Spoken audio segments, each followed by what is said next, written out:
নমস্কার বন্ধুরা, কেমন আছো সবাই? নবমিতার রান্নাঘরে তোমাদেরকে স্বাগত। আজকে আমি একটা রেসিপি বানিয়ে দেখাবো, সেটা হচ্ছে গাজর দিয়ে চিকেন। তার জন্য আমার লাগবে হচ্ছে, আমি এখানে 250 গ্রাম মতো মুরগির মাংস নিয়েছি। আর এখানে দুটো বড় সাইজের গাজরকে মোটামুটি এটাও 200-র মতো কুচিয়ে নিয়েছি, মানে গ্রেট করে নিয়েছি। একটা বড় পেঁয়াজকে আমি ছোটো ছোটো করে কুচি করে নিয়েছি। আর মশলার জন্য লাগছে, আমি একটু ঝালটা কম দেবো বলে সেই জন্য আমি 3টে শুকনো লঙ্কা নিয়েছি। এখানে তোমরা কাঁচা লঙ্কাতেও করতে পারো এটা। আর এখানে আমি একটু অল্প করে গরম মশলা নিয়েছি, একটু গোটা জিরে নিয়েছি, একটু আদার টুকরো নিয়েছি, কয়েকটা রসুনের কোয়া, আর একটু গোটা গোলমরিচ, আর দুটো টমেটো আছে। আমি এই সমস্ত ইনগ্রিডিয়েন্টসগুলোকে মিক্সিং জারে নিয়ে একটা স্মুথ একদম পেস্ট বানিয়ে নেব। এবার গ্যাসে কড়াইটা বসিয়ে কড়াইটা গরম হবার পর আমি ওর মধ্যে একটু সর্ষের তেল দিয়েছি, আর অল্প একটু চিনি আমি ওর মধ্যে দিয়ে দিলাম। এবার যেই এটা গরম হয়ে যাবে তখন পেঁয়াজের কুচিগুলি এর মধ্যে দিয়ে দেব। তেলটা বেশ গরম হয়ে গেছে, পেঁয়াজটা এর মধ্যে দিয়ে দিলাম। দিয়ে নর্মালি যেভাবে চিকেন কষা করে সেইভাবেই করব।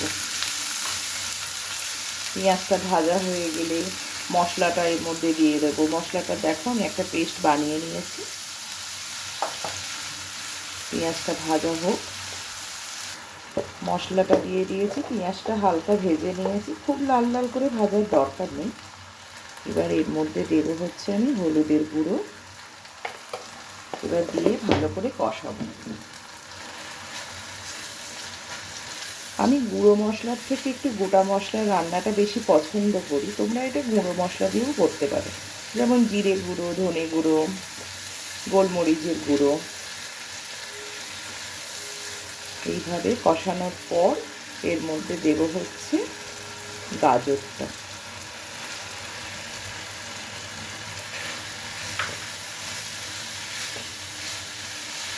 গাজরটা দিয়ে দেব, আর গাজরটা মাখা মাখা হয়ে গেলে চিকেনটাও এর মধ্যে দিয়ে দেব।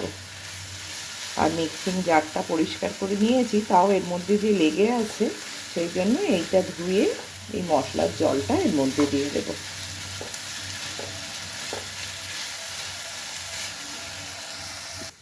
গাজরটাও মাখা মাখা হয়ে গেছে।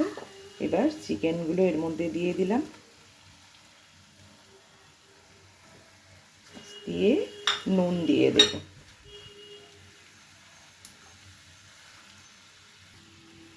এবার যে যার তোমাদের স্বাদ অনুযায়ী নুনটা মিশিয়ে দিতে হবে।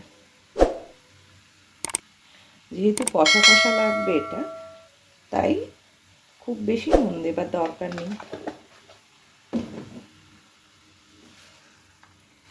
এবার ভালো করে মিশিয়ে দিয়ে ঢাকা দিয়ে রাখবো।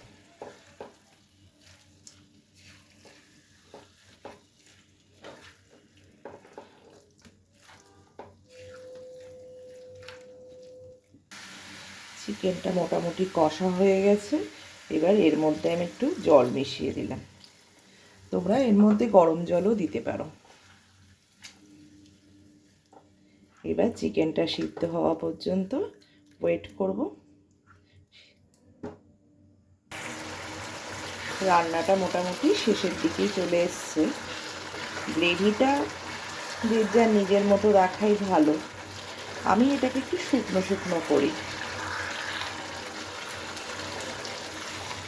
একটু ড্রাই হলে যেন বেশি ভালো লাগে।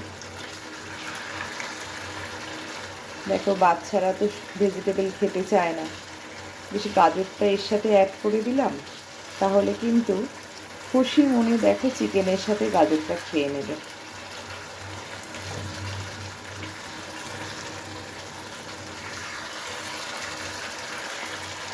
তোমরা বানিয়ে খেয়ে প্লিজ আমাকে কিন্তু কমেন্ট করে জানিও তোমাদের কেমন লাগলো রেসিপিটা।